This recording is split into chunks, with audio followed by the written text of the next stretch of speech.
sky on the back of eagles, and she could talk to the dead. If they were lost, she had the ability to guide them to the passageways that led to the Great Spirit.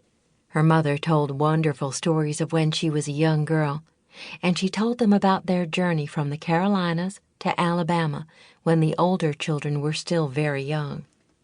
She told Emmy and her siblings about their ancestors, what they were like when they were still living, and such as that.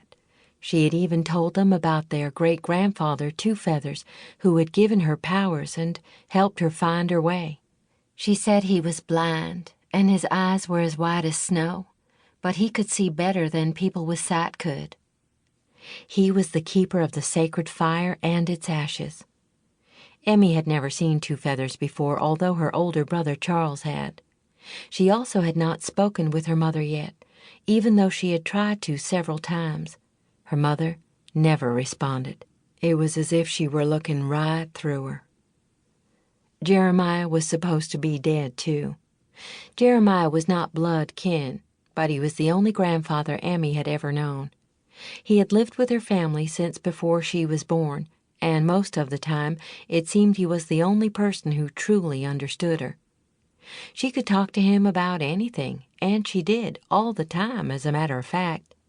He had never once told her that he was dead. Their insistence that he was dead puzzled her as much as them telling her her mother was dead.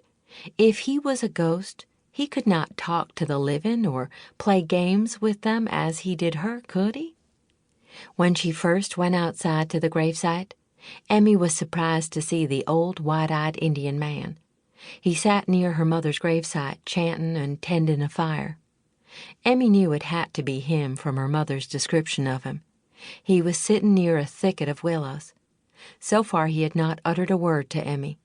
However, she felt he had come there specifically for her. Earlier, she had heard him and her mother talking, but she could not understand what they were saying. They spoke in a strange language that Emmy believed was her mother's native language. She did not understand Cherokee. Her mother had only taught her a few words, mainly the names of relatives, animals, trees, and place names. Emmy glanced over to the thicket of willows again and then back into the grave. She knew her mother could not stay hidden, nor could she stay quiet forever. She expected her mother to pop up at any moment as if nothing had changed. "Emmy Lou," her brother Charles called, interrupting her contemplations. "Get your tail over here right now," he exclaimed when he saw her leaning forward over the open grave. He was afraid she would slip and fall into the opening. They had enough on their plates to worry about without having her break an arm or a leg and make things worse. Their lives had never been easy, but they had grown up with loving parents who struggled to give them a decent rearing. The death of their beloved mother, so soon after losing their brother Aaron, Jeremiah, who was like a grandfather to them, and their father, Henry, who died during the siege of Vicksburg, was hard enough for them to bear. Their mother, Charity, although tiny, was always fierce about protecting her children and about teaching them the ways of her people. She taught all of them the necessities of survival. She taught her sons to hunt and to provide shelter for their families, and she taught her daughters to care for their families' needs. "Why?" Emmy demanded stubbornly as she turned to face Charles. He could tell she was annoyed that he had interrupted her mission. "I was waiting to see Mama walk the winds," she yelled back as he walked toward her.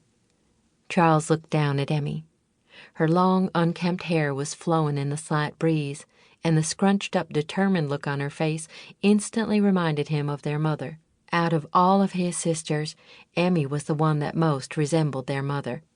Actually, she was the spitting image of their mama. He could not help but smile. Their mother was gifted of wind, sight, and speech. She was a beloved woman, a passageway to the spiritual realms of the gods. She walked and talked with the dead, walked the winds of the night, and was able to cross boundaries unobserved by human eyes. Charles knew this to be true. He had watched and admired his mother his entire life. She was also a ka no he ha, ka no ge sti,